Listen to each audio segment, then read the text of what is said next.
പിന്നെ പലരും ചോദിക്കാറുണ്ട്, നമ്മുടെ നിസ്കരിക്കുന്ന സമയത്ത് ഇമാമിന്റെ വസ്ത്രം നിര്യാണിക്ക് താഴെ ആയി പോകുന്ന വസ്ത്രമിട്ട് ഇമാമിന്റെ പിന്നിൽ നിസ്കരിക്കാൻ പറ്റുമോ ഇല്ലയോ? നമ്മൾ മനസ്സിലാക്കേണ്ട വിഷയം, നമുക്കൊരു മുത്തഖിയായ അഖ്റഉഹും ലി കിതാബില്ലാ, അള്ളാഹുവിന്റെ കിതാബ് ഏറ്റവും ഫിഖ്ഹുള്ള ആൾ, ആ അഖ്റഇന്റെ അർത്ഥവും അതാണ്, ഏറ്റവും കൂടുതൽ ദീനിന്റെ ഫിഖ്ഹ് മനസ്സിലാക്കിയ ഒരാളാണ് ഇമാം നിൽക്കേണ്ടത്. അതൊന്ന്. മസ്അല അറിയുന്ന ആള്, ഖുർആൻ ഓതാൻ അറിയുന്നവർ, ഖുർആന്റെ മസ്അല അറിയുന്ന ആള്, അഹ്കാമുകൾ പഠിച്ചിട്ടുള്ള ആളാണ് നിൽക്കേണ്ടത്. പക്ഷെ സ്വാഭാവികമായും പ്രത്യേകിച്ചൊക്കെ നമ്മളെ സിറ്റികളിൽ ജീവിക്കുന്ന ആളുകൾക്ക് ചില പള്ളികളിലൊക്കെ പലരും കയറി ഇമാമ് നിൽക്കും. ഒന്നാമത്തെ ജമാഅത്ത് കഴിഞ്ഞാൽ 2, 3, 4, 5 ജമാഅത്തുകൾ അങ്ങനെ നടക്കും. മഗ്രിബിന് ഇശാഇനൊക്കെ കണ്ടിട്ടില്ലേ? അപ്പോ നിസ്കാരം ബാത്തിലാവുന്ന ഒരു അവസ്ഥ ഇമാമിനുണ്ടെങ്കിൽ അവരെ നിങ്ങൾ തുടരാൻ പാടില്ല. നിസ്കാരം മുറിയുന്ന ഒരു കാര്യം ഇമാമ് ചെയ്താൽ അവരോടുകൂടെ ജമാഅത്ത് തുടരുന്നത് നമ്മുടെ നിസ്കാരം ബാത്തിലാവും, നമ്മുടെ ജമാഅത്ത് നഷ്ടപ്പെടുകയും ചെയ്യും. അല്ലാത്ത സ്ഥിതിക്ക് ഇപ്പൊ തുണി നെരിയാണിക്ക് താഴെ വീഴുന്നത് അല്ലെങ്കിൽ താഴെ ഉടുക്കുന്നത് ഹറാമായ കുറ്റകരമായ ഒരു കാര്യമാണ്. അതിന് കുറ്റമുണ്ടാവും. പക്ഷെ നിസ്കാരം ബാത്തിലാവോ? നിസ്കാരം ബാത്തിലാവില്ല. നിസ്കാരം ബാത്തിലല്ല. അതുകൊണ്ട് നമുക്ക് അയാൾ തുടരുന്നതിന് എന്തില്ല? വിരോധമില്ല. ഇപ്പൊ ഒരാളൊരു കുപ്പായം ഒരാൾ തട്ടിപ്പറിച്ചെടുത്തു, ഒരു ഷർട്ട് അല്ലെങ്കിൽ ടെക്സ്റ്റൈൽസ് നിന്ന് പൈസ കൊടുക്കാതെ കൊണ്ടുവന്ന ഷർട്ടാണ്, അങ്ങനെ പറയാം. തട്ടിപ്പറിച്ചെടുക്കുന്ന ആൾക്ക് സംഭവിക്കുക, ബില്ല് കൊടുക്കാതെ മുങ്ങിപ്പോകുന്നതാണ്. ആ ഷർട്ട് ഇട്ടിട്ട് അവൻ നിസ്കരിക്കാൻ നിൽക്കുന്നത്. ആ ഷർട്ട് ഹറാമല്ലേ? ആണ്. പക്ഷെ അവന്റെ നിസ്കാരം സഹീഹാണോ? നിസ്കാരം സഹീഹ. പക്ഷെ കുപ്പായത്തെ പറ്റി ചോദ്യം വേറുണ്ട്. നിസ്കരിച്ചോ ഇല്ലേ എന്നുള്ള ചോദിക്കൂല. നിസ്കരിച്ചിട്ടുണ്ടല്ലോ. കുപ്പായ എന്തേ നീ നീ എന്തേ പൈസ കൊടുക്കാതെ പോകുന്നത്? അതിനെപ്പറ്റി ചോദ്യം ഉണ്ടാവും.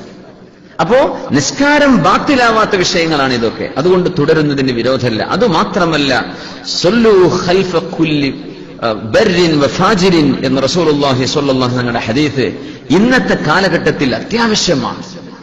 നിങ്ങൾ നല്ല ആളുകളുടെയും അല്ലാത്ത ആളുകളുടെയും പിന്നിൽ നിസ്കരിച്ചോളി. എന്തിനെന്നറിയോ? നിങ്ങൾ തമ്മിൽ ഗ്രൂപ്പില്ലാതിരിക്കാൻ. സല്ലു ഖൽഫ കുല്ലി ബർരിൻ വഫാജിരിൻ. ഒരാളവിടെ ഇമാമ് നിൽക്കുമ്പോ ഒരു പക്ഷേ അവൻ കള്ളുകുടിക്കുന്ന ആളാണ്. നിസ്കാരത്തെ കുടിച്ചിട്ടുണ്ടോ? ഇല്ല. മുമ്പ് കള്ളുകുടിച്ചിട്ടുണ്ട്, ശരിയാ. പക്ഷെ ഇപ്പൊ അയാൾ കള്ളുകുടിയാനല്ല. ആ നിസ്കാരം സഹിഹല്ലേ? ആണ്. പക്ഷെ അവൻ കള്ളുകുടിയാനാ. ഞാനാണ് അവനെക്കാൾ ഉഷാർ, ഞാൻ വേറെ ജമാഅത്തോടെ തുടങ്ങട്ടെ എന്ന് പറഞ്ഞാൽ അവിടെ ഒരു ശത്രുതയും വിഘടനവും വന്നു. ആളുകളുടെ മനസ്സ് നിങ്ങൾ തെറ്റിച്ചു. അത് വേണ്ട. ഇയാളെ ഇമാമ് നിർത്തരുത്, ഇമാമായിട്ട് നിശ്ചയിക്കരുത്. പക്ഷെ എങ്ങാനും ഒരു ജമാഅത്ത് നടന്നപ്പോ ഇയാളെ ഇമാമായി കയറുന്ന അല്ലാഹു അക്ബർ കെട്ടിപ്പോയി. എന്ത് ചെയ്യാൻ പറ്റും? നിങ്ങൾ തുടർന്നേക്കണം.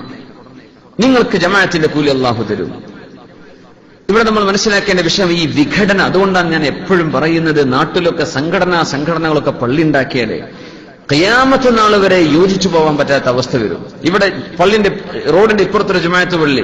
അതുപോലെ നമ്മളെ നേതാക്കന്മാർക്ക് വരാൻ നിസ്കരിക്കാൻ പള്ളിയില്ലല്ലോ, നമ്മളൊന്ന് തുടങ്ങി അപ്പുറത്ത് അറബികൾ ഇഷ്ടം പോലെ കൊണ്ടുവരാൻ പറ്റും. അവർ പള്ളിയിൽ തുടങ്ങി അപ്പുറത്തൊരു ജുമ ഇപ്പുറത്തൊരു ജുമ. ബാത്തിലല്ലേ അത്? ഒരു നാട്ടിലൊരു മഹല്ലിൽ ആളുകൾക്ക് ഒരുമിച്ച് കൂടാൻ സ്ഥലമുണ്ടായിരിക്കെ ഒരു ജുമയല്ലേ പറ്റുള്ളൂ. അതിന് സംശയമില്ല. നമ്മൾ ഇനി എങ്ങനെ ദുർവ്യാഖ്യാനം ചെയ്തിട്ടും കാര്യമില്ല. അങ്ങനെ ഒരു ജുമ അവിടെ സ്ഥാപിച്ചു എന്ന് വിചാരിക്കുക. രണ്ടാമത്തെ ജുമ ബാത്തിലാണ്. അവിടെ ജുമ നിസ്കാരം സ്വീകരിക്കപ്പെടില്ല. ഒരു സംശയവുമില്ല. എങ്ങാനും ഒരു കാലത്ത് യോജിക്കേണ്ടി വന്നാൽ ജുമ പള്ളിയിൽ ജുമ നടക്കണ്ടേ? ആ പള്ളി പൊളിച്ചുകളയാൻ പറ്റുമോ? അവിടെ വാങ്ക് കൊടുക്കേണ്ടി വരില്ലേ? ഒരു ആവശ്യമില്ലാതെയാണ് അവിടെ വാങ്ക് വിളിക്കുന്നത്. ഒരു ആവശ്യമില്ലാതെയാണ് ആ പള്ളി അവിടെ ഉണ്ടാക്കിയത്. മുസ്ലിമീങ്ങൾക്ക് വിവിധ അഭിപ്രായ വ്യത്യാസങ്ങളും ഒക്കെ ഉണ്ടായിരിക്കെ തന്നെ യോജിച്ചു പോവാൻ പറ്റുന്ന എല്ലാ സാഹചര്യങ്ങളും നമ്മൾ കണക്കിലെടുത്ത് നമ്മുടെ ഇത്തരത്തിലുള്ള വിഘടനത്തിനുള്ള വഴികളെ അടച്ചു വെക്കണമെന്നാണ്. അതുകൊണ്ട് അനുബിധങ്ങൾ ഇങ്ങനെ പറയാൻ കാരണം, സല്ലു ഖൽഫ കുല്ലി ബർരിൻ വഫാജിരിൻ. മോശപ്പെട്ട ആളാണോ നല്ലവനാണോ, നമ്മൾ പിന്നെ അഖീദ, അവന്റെ മറ്റു വിഷയങ്ങൾ, അത് ഇത് നമ്മൾ ഉള്ളിലേക്ക് ചുഴിഞ്ഞ് അന്വേഷിക്കേണ്ട. പ്രത്യക്ഷത്തിൽ അവന്റെ നിസ്കാരം സ്വഹീഹാവുന്നുണ്ടോ, സ്വലാത്തിൽ അവന്റെ അഹ്കാമുകളും ശുറൂത്തും ഫർദുകളും കാര്യങ്ങളൊക്കെ പാലിക്കുന്ന ആളാണ്, നിങ്ങൾ നിസ്കരിച്ചേക്കണം. നമ്മൾ മനസ്സിലാക്കേണ്ട വിഷയം, ഖിറാഅത്ത് തെറ്റുന്ന ആളുകൾ, ഖിറാഅത്ത് ഓതാൻ അറിയാത്ത ആളുകൾ. ശാഫിഈ മദ്ഹബ് പ്രകാരം ഫാത്തിഹയിലെ ബിസ്മില്ലാഹിർ റഹ്മാനിർ റഹീം എന്ന് പറഞ്ഞത് ഫാത്തിഹയിലെ ആയത്താണ്. അപ്പൊ നമ്മുടെ നാട്ടിലൊക്കെയുള്ള വിഷയം അതാണ്. ഷാഫിഈ മദ്ഹബിനനുസരിച്ച് ജീവിക്കുന്ന ആളുകൾ മൾട്ടിപ്പിൾ മദ്ഹബൊന്നും നമ്മുടെ നാട്ടിലില്ല, ഇവിടത്തെ പോലെയല്ല. അതുകൊണ്ടാണ് നമ്മൾ ബിസ്മി ഓതാതിരിക്കുന്ന ആളുകളുടെ പിന്നിൽ നമ്മൾ നിസ്കരിക്കേണ്ട എന്ന് പറയാൻ കാരണം ബിസ്മി ഓതൽ ഫർളാണ്. ബിസ്മി ഫാത്തിഹയുടെ ഭാഗമാണ്. ബിസ്മി ഇവിടെ പോലും ഓതാത്ത ആളുകൾ മെല്ലെങ്കിലും ബിസ്മി ചൊല്ലിയിട്ടാണ് ഇമാം ഓതേണ്ടതെന്നാണ്. മെല്ലെ പറഞ്ഞിട്ട് അൽഹംദു ഉറക്കെ. നമ്മുടെ നാട്ടിൽ തുടങ്ങണത് തന്നെ അൽഹംദു മുതലാണ്. അപ്പോ മദ്ഹബിന്റെ നിയമങ്ങളെ അല്ലെങ്കിൽ മദ്ഹബിന്റെ കാഴ്ചപ്പാടുകളെ മനസ്സിലാക്കാതെ, മദ്ഹബ് എന്ന് പറഞ്ഞാൽ ഫിഖ്, അത് മനസ്സിലാക്കാതെ നിസ്കരിക്കുന്ന ആളുകൾ വരുമ്പോൾ നിസ്കാരം ബാത്തിലാകുന്ന വിഷയം വന്നു.